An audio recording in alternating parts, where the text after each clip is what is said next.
Hi, ಈ academic year ಏನಿದೆ 2025-26 ಇದರಲ್ಲಿ ನೀವು ಫಸ್ಟ್ ಪಿ ಯು ಸಿ ಅಥವಾ second P U C study ಮಾಡ್ತಾ ಇದ್ರೆ ನಿಮ್ಮ ಪಾಸಿಂಗ್ ಮಾರ್ಕ್ಸ್ ಏನಿದೆ ಇದನ್ನ ಈ ವರ್ಷ ರಿವೈಸ್ ಮಾಡಿದ್ರೆ ಅಥವಾ ಚೇಂಜ್ ಮಾಡಿದ್ದಾರೆ.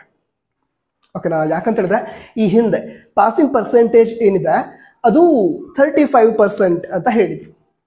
ಬಟ್ ಈಗ ಅದನ್ನ ಚೇಂಜ್ ಮಾಡಿ 33% ಅಂತ ಹೇಳಿದ್ದಾರೆ. ಇದರಿಂದ ಪಾಸಿಂಗ್ ಮಾರ್ಕ್ಸ್ ಏನಿದೆ ಅದರಲ್ಲೂ ಕೂಡ ಚೇಂಜಸ್ ಆಗತ್ತೆ. ಈಗ ಎಕ್ಸಾಂಪಲ್, ಹಿಂದಿನ ವರ್ಷಗಳಲ್ಲಿ ಏನಾಗ್ತಿತ್ತು, ಪ್ರಾಕ್ಟಿಕಲ್ ಇಲ್ಲದೆ ಇರುವಂತಹ ಸಬ್ಜೆಕ್ಟ್ಸ್ ಏನಿದ್ದು ಅಂದ್ರೆ ಈಗ ಅಕೌಂಟೆನ್ಸಿ, ಹಿಸ್ಟ್ರಿ, ಹಾಗೆ ಲ್ಯಾಂಗ್ವೇಜಸ್, ಕನ್ನಡ, ಇಂಗ್ಲಿಷ್, ಹಿಂದಿ ರೀತಿ ಲ್ಯಾಂಗ್ವೇಜಸ್, ಇವುಗಳಿಗೆ 80 ಮಾರ್ಕ್ಸ್ನ ಎಕ್ಸಾಮ್ ಆಗ್ತಿತ್ತು, 20 ಮಾರ್ಕ್ಸ್ನ ಇಂಟರ್ನಲ್ ಇರ್ತಿತ್ತು.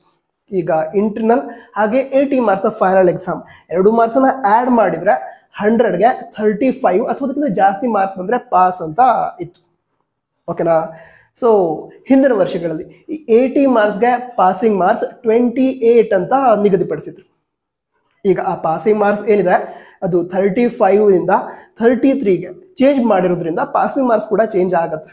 ಇದುವರೆಗೆ ಇದೇ ಪಾಸಿಂಗ್ ಮಾರ್ಕ್ಸ್ ಅಂತ ಅನೌನ್ಸ್ ಮಾಡಿಲ್ಲ, ಅದನ್ನು ಕೂಡ ಅನೌನ್ಸ್ ಮಾಡ್ತಾರೆ, ವೇಟ್ ಮಾಡೋಣ. ಅದ್ರ ಜೊತೆಗೆ ಈಗ ಸೈನ್ಸ್ ವಿದ್ಯಾರ್ಥಿಗಳು ಏನಿದ್ರು ಅವರಿಗೆ ಈಗ physics, chemistry, biology, computer science ಈ ಎಲ್ಲ ಸಬ್ಜೆಕ್ಟ್ಗಳಿಗೆ 70 ಮಾರ್ಕ್ಸ್ನ ಎಕ್ಸಾಮ್ ಆಗ್ತಿತ್ತು, ಹಾಗೆ 30 ಮಾರ್ಕ್ಸ್ನ ಪ್ರಾಕ್ಟಿಕಲ್ ಎಕ್ಸಾಮ್ ಇರ್ತಾ ಇತ್ತು.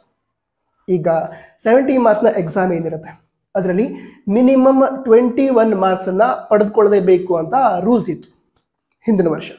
ಈಗ ಪಾಸಿಂಗ್ ಪರ್ಸೆಂಟೇಜ್ ಏನಿದೆ ಅದು ಚೇಂಜ್ ಮಾಡಿರೋದ್ರಿಂದ, ಅಂದ್ರೆ ಥಿಯರಿ ಮತ್ತು ಪ್ರಾಕ್ಟಿಕಲ್ ಎರಡನ್ನೂ ಸೇರಿಸಿದ್ರೆ ಈ ಹಿಂದಿನ ವರ್ಷಗಳಲ್ಲಿ 35+ ಮಾರ್ಕ್ಸ್ ಬರಬೇಕಿತ್ತು, 35 ಅಥವಾ ಅದಕ್ಕಿಂತ ಹೆಚ್ಚಿನ ಮಾರ್ಕ್ಸ್ ಅನ್ನ ಪಡೆದುಕೊಳ್ಬೇಕಿತ್ತು. ಬಟ್ ಈ ವರ್ಷ ಅಂದ್ರೆ 2025 ಮತ್ತು 26ನೇ ಸಾಲಿನಿಂದ ಮುಂದಕ್ಕೆ ಏನಾಗುತ್ತೆ ಅಂತ ಹೇಳಿದ್ರೆ 33% ವಿದ್ಯಾರ್ಥಿಗಳು ಸ್ಕೋರ್ ಮಾಡಬೇಕಾಗತ್ತೆ.